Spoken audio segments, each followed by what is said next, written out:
गोरखपुर जिले का नाम रोशन हुआ, क्या कहना चाहते हैं आप इस पर? बहुत ही जल्द गोरखपुर जिले के भस्मा गांव में धाम एक मंदिर का निर्माण होगा। तभी मुझे लगा था कि ये नौजवान बहुत आगे जाएगा। अभी तक हम लोग 10th और 12th में कबीरदास, सूरदास, रहीम सबको हम लोग पढ़ते चले आए हैं। हमारे साथ एक ऐसे शख्स मौजूद हैं जो आप ही के गोरखपुर ज़िले के हैं और इन्होंने हमारे प्रदेश को और अपने इस ज़िले का जो नाम रोशन किया है। अगर देखा जाए तो इस सत्र से 2024 से हिंदी में इनको पढ़ाया जाएगा, पद्य में भी पढ़ाया जाएगा और गद्य में भी पढ़ाया जाएगा। सबसे पहले हम इनको बहुत बहुत धन्यवाद देते हैं। और क्या कहना चाहेंगे इस पे आप? बस जाना तो है जहाँ से फिर ऐसा क्या करें, जाना तो है जहाँ से फिर ऐसा क्या करें कि उन्हें उम्र भर लगे कि क्या खो गया मेरा। सभी के प्रति आभार व्यक्त करना चाहता हूँ कि जिसके कृपा, सौजन्य, प्रेम, सानिध्य और मार्गदर्शन ने मुझे पाठ्यक्रम में शामिल किया। और उन गुरुओं को भी वंदन करता हूँ जिन गुरु के आशीष से यह आज अवसर प्राप्त हुआ है।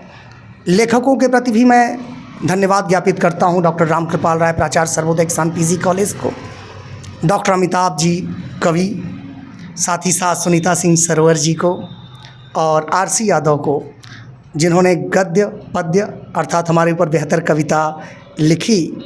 और मैं कविता में अलग अलग तीनों कविताओं को बताना चाहता हूँ। धन्यवाद नगीन प्रकाशन और संपादक सर्वेश कांत वर्मा, उत्तर प्रदेश शासन के प्रति। 3 कविताएं हमारे ऊपर पढ़ाई जाएंगी अपठित पद्यांश में।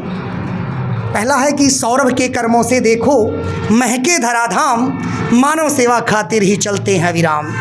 ईस एक है, धर्म एक है, उनका एक ही नारा, जीवों की रक्षा करनी है मन में यही विचारा।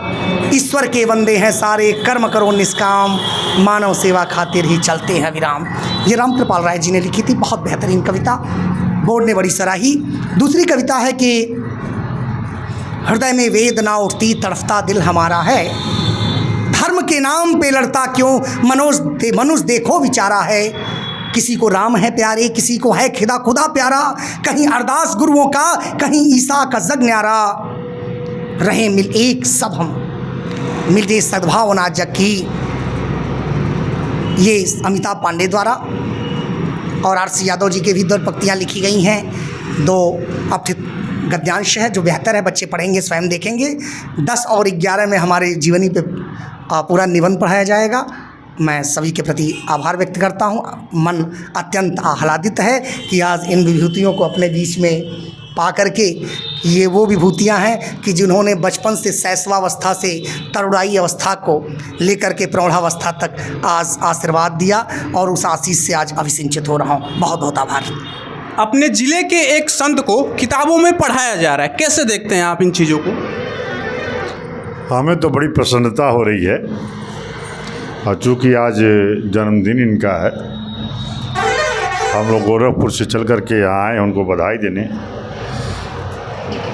हम तो आज इनको संत के रूप में आप मानिए, कवि के रूप में मानिए, लेकिन हमारे दिल और दिमाग में जो छवि है उसको तो हम नहीं भूल पाएंगे। अभी वही छवि मेरे दिमाग में चलती है।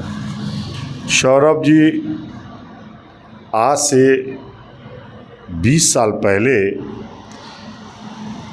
1995 के करीब की बात है, मेरे पास आए, मेरे संपर्क इनसे हुए, मेरे साथियों ने मिलवाया। तभी मुझे लगा था कि ये नौजवान बहुत आगे जाएगा। जिनकी वाकपटुता, कार्य करने की शैली और मुस्कुराता हुआ चेहरा कभी घबराने वाला नहीं। तभी मुझे एहसास हो गया था कि आदमी गोरखपुर ही नहीं पूरे हिंदुस्तान का नाम रोशन करेगा। और मैं इस आदमी में स्वामी विवेकानंद जी की छवि देखता हूँ और मेरा सपना तभी साकार होगा जब ये आदमी स्वामी विवेकानंद जी के बताए हुए रास्ते पे उनके झंडे को फहरा करके हिंदुस्तान का नाम रोशन करेगा। इनके इस कार्य के लिए लगभग यहाँ पे बधाइयों का तांता लगा हुआ है। हमारे साथ एक पत्रकार भी मौजूद हैं। 40 साल की उम्र में इतना आगे बढ़ना और किताबों में आना, वो भी यूपी बोर्ड, सुनने में आ रहा है कि साल 2 साल के अंदर CBSE और ICSE बोर्ड में भी ये आ जाएंगे, कैसे देखते हैं इसको? सबसे पहले तो मैं अपने गुरुदेव को, जो मुझे पत्रकारिता क्षेत्र में ककारा सिखाने वाले हैं, माननीय डॉक्टर सौरभ पांडे जी को जन्मदिन की बहुत बहुत बधाई देता हूँ। और सबसे बड़ी बात यह है कि जब ये धराधाम की परिकल्पना को लेकर चल रहे थे तो इस पर लोगों में तरह तरह की बातें होती थी। लोग कहते थे धराधाम है क्या? मेरे क्षेत्र के लोग, मेरे मित्र लोग जो मेरे बहुत संबंधी थे, कभी वो कहते धराधाम है क्या? उनको मैं धराधाम के बारे में बताता था और उसका लोग गंभीरता से नहीं लेते थे। कुछ ऐसे जो हमारे बहुत मित्र थे तो धराधाम को बहुत महत्व भी दिए और उसको गंभीरता से लिए और उसको समझे और उस परिकल्पना को लेकर के सबसे पहले इसका प्रचार प्रसार किया कि धराधाम है क्या।